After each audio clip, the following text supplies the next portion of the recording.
Good evening friends. और finally मैंने शुरुआत कर दी है। मैंने चाहा था कि सैटरडे को एक ही दिन बैठ के सारे पेपर्स में से दो एक चुन कर डिस्कस करूंगा, लेकिन इतने ज़्यादा रिस्पांस आने लगे कि मुझे लगता है कि जहाँ तक मुमकिन हो एक एक करके सबको डिस्कस किया जाए। फिर अगर लाइव सेशन का मौका मिला तो उसमें देखते हैं क्या कुछ किया जा सकता है। Apart from that, time waste नहीं करते हुए मैं ये पहला लेटर जो संजू ने भेजा है मैं उसको डिस्कस कर रहा हूँ। लेटर को मैंने दो हिस्सा में तोड़ा है फॉर माई ईज़। टॉपिक ये था कि एक लेटर अपने बॉस को लिखना है और उसको ये बोलना है कि आपको एक छुट्टी चाहिए, एक दिन की छुट्टी चाहिए। और इसमें कंडीशन वही है जो हर एग्ज़ाम में रहता है कि एक्स वाई जेड किसी नाम की जगह पे आप लिखें या कोई भी ऐसा आइडेंटिफिकेशन ना छोड़े उस नोट में जिसकी वजह से आपको अलग से आइडेंटिफाई किया जा सके। ओके, तो पहली चीज़ तो ये to the manager very good X Y Z company, ये भी ठीक है, कोई दिक्कत नहीं है। Prayer for grant of one day leave, ना वन डे लीव कोई दिक्कत नहीं है। प्रेयर फॉर ग्रांट नहीं भी लिखने तो चलेगा, आप सिंपल लिख सकते हैं prayer for one day leave ना। अब एक चीज़ देखिए यहाँ पर, ये जो जब बॉस की बात आ रही है तो ये बॉस डिफरेंटली किसी एक जॉब से रिलेटेड है। ओके, कहीं आप काम कर रहे हैं तो जॉब जब लेते हैं तो यहाँ पे आपको समझना पड़ेगा। यही तो चीज़ें छोटी छोटी बारीकी है जो मैं समझाना चाह रहा हूँ कि जब आप जॉब करते हैं तो स्कूल में छुट्टी मांगना और एक ऑफिस में छुट्टी मांगना, इन दोनों में फ़र्क है। स्कूल में कोई लीव के लिए कंडीशंस नहीं है, बट यहाँ पे कंडीशन है। सीएल हो सकता है, ईएल हो सकता है, मेडिकल लीव हो सकता है, अदरवाइज मेटर्निटी लीव हो सकता है, बहुत सारा कुछ हो सकता है। तो एक दिन में जब आप छुट्टी लेंगे तो एक दिन के लिए आमतौर पे सीएल होता है, तो हमेशा आप क्या करें, सीएल यूज़ किए, that is casual leave. Casual leave क्या होता है, कभी भी आपको अचानक से कोई ज़रूरत पड़ गई तो उसके लिए एक छुट्टी की प्रेयर की जाती है। तो अब यहाँ पर समझिए कि टेक्निकलिटी क्या है, आपसे जस्ट लीव मांगने की बात नहीं कर रहा, वो अपने दफ्तर से आपको लीव के लिए बात कर रहा है। इसका मतलब वो या तो ईएल या सीएल जो भी आप कर रहे हैं उसको भी देखना चाह रहा है। तो मेरे हिसाब से मैं प्रेफर करूँगा हमेशा कि आप सीएल ही एक दिन के लिए करें। ठीक है, अब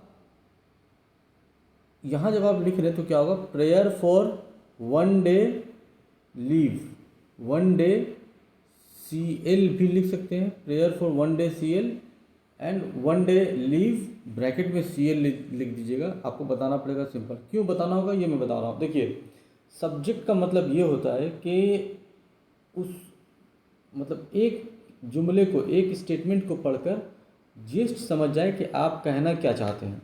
तो जब आप यहाँ लिखते हैं कि prayer for grant of one day leave, grant लिखना गलत नहीं है, बट मेरा यह मानना है कि आप प्रे कर रहे हैं। ठीक है, तो एक दिन की छुट्टी प्रे कर रहे हैं, वो ऑटोमेटिकली उसके कॉन्सिक्वेंस में या तो ग्रांट करेगा या रिजेक्ट करेगा। तो आप उसको ग्रांट करने के लिए प्रे नहीं कर रहे हैं, सिंपल है कि आप प्रे कर रहे हैं एक सीएल का जिसको वो ग्रांट करेगा। तो इसलिए मेरा ये मानना है कि ये ग्रांट वगैरह लिखना मुनासिब नहीं है, गलत नहीं है ऐसा नहीं बोल रहा हूँ, मुनासिब नहीं है। सिंपल आप लिख सकते थे इसको कि prayer for one day leave, हम एक दिन का लीव ले रहे हैं, ब्रैकेट में आप सीएल लिख दीजिए।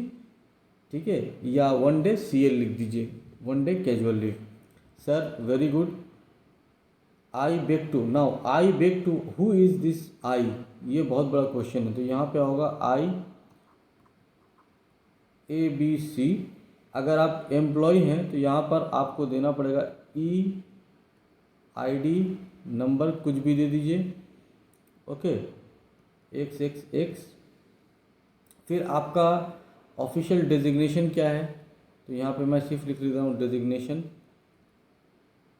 अगर कोई आप यूनिट में है तो आप यूनिट लिखिए। ये ऑफिशियल लेटर लिखने का तरीका है ताकि आपका आइडेंटिफिकेशन पूरा प्रॉपर लगे। फॉर एग्जांपल अगर मुझे लिखना है तो आई मोहम्मद हारून, ब्रैकेट में मेरा employ ID, therefore ACP headquarter, फिर देन एडीपीसी।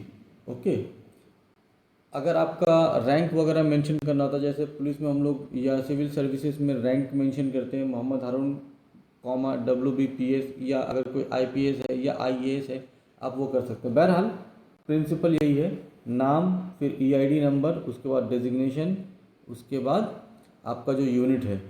इसके बाद लिख रहे हैं डू बेग टू स्टेट, और normally beg to state, better अच्छी इंग्लिश है I do beg to state, but ये में आप डू लिख भी सकते हैं और नहीं भी लिख सकते हैं। To state that I would like to avail leave for one day, फिर से वही आपको लिखना पड़ेगा CL, ठीक है। और ज़्यादा से लिखते हैं I would like to avail one day CL on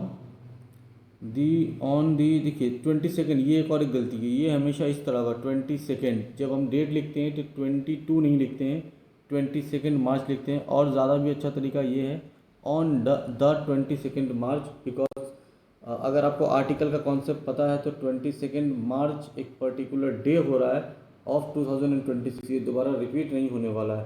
तो जब हम किसी डेट को लिखते हैं तो इसका बहुत सारा तरीका है। मैं जनरली क्या करता हूँ, ऑन मार्च 22, 2026 लिख रहा हूँ, ये भी सही है। द 22 मार्च लिख रहे हैं, 2026, ये भी सही है। Due to some urgent personal work that requires my presence at home, चलेगा, कोई दिक्कत नहीं है इसमें। मतलब एक चीज़ मैं फिर से बोल देता हूँ कि ज़रूरी नहीं कि जो मैं बोल रहा हूँ वो उसका मतलब आप निकाल लें कि मैं गलत ही बता रहा हूँ। चल भी सकता है, नहीं भी चल सकता है, राइटिंग स्किल है ना, तो यहाँ पे कोई A+B² का फार्मूला तो बैठेगा नहीं। तो यहाँ पे मैन टू मैन वेरी करेगा जो ओपिनियन है। मेरे हिसाब से ये ओपिनियन चलेगा और बेटर किया जा सकता था, बट वो बाद में समझेंगे हम लोग ना। दूसरा एक गलती देखिए, क्या गलती है यहाँ पे, जब आपने लिखा है तो एक स्पेस छोड़ा है, जो नॉर्मल पैराग्राफ लिखने का एक तरीका है, ठीक है। यहाँ पे आपका वो स्पेस गायब है, तो एक मार्क्स यहाँ पे हो सकता है काट ले, अगर नोटिस करेगा तो। नहीं भी काट सकता है, काटना मतलब नॉर्मली यही सारी चीज़ें चेक की जाती हैं।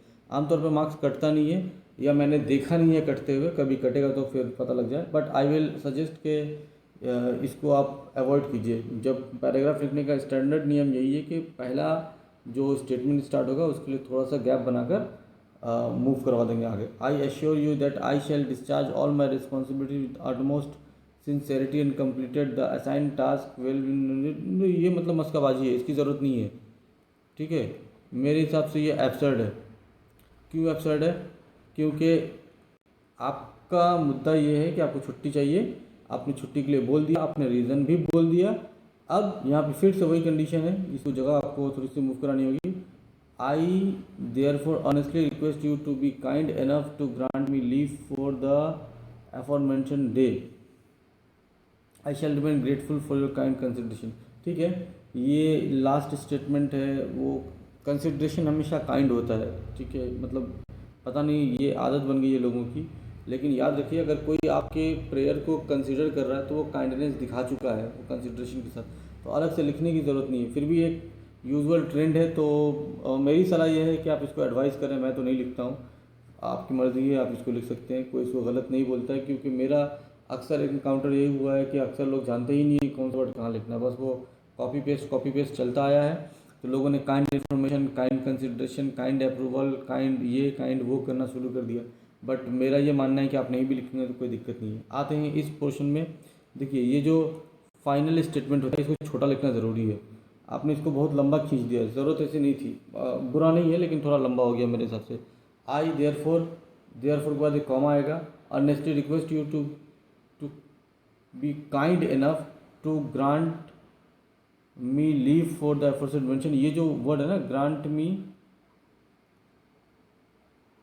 इस पूरा को आप सिंपल लिख सकते थे टू कंसिडर माई प्रेयर, काम खत्म हो जाता। या आप ये लिख सकते थे to grant me the aforesaid above noted aforementioned लीव, ख़त्म। तो चीज़ों को छोटे वर्ड्स में लिखना है। ये गलत नहीं है लेकिन बहुत लंबा खींचा हुआ है, मेरे हिसाब से मैं इसको प्रेफर नहीं करता हूँ। मेरे हिसाब से अगर मुझे लिखना होता तो मैं लिखता कि I therefore earnestly request you to be kind enough to grant me the said leave, ख़त्म। या aforementioned लीव, ये इस तरह कोई भी वर्ड होता।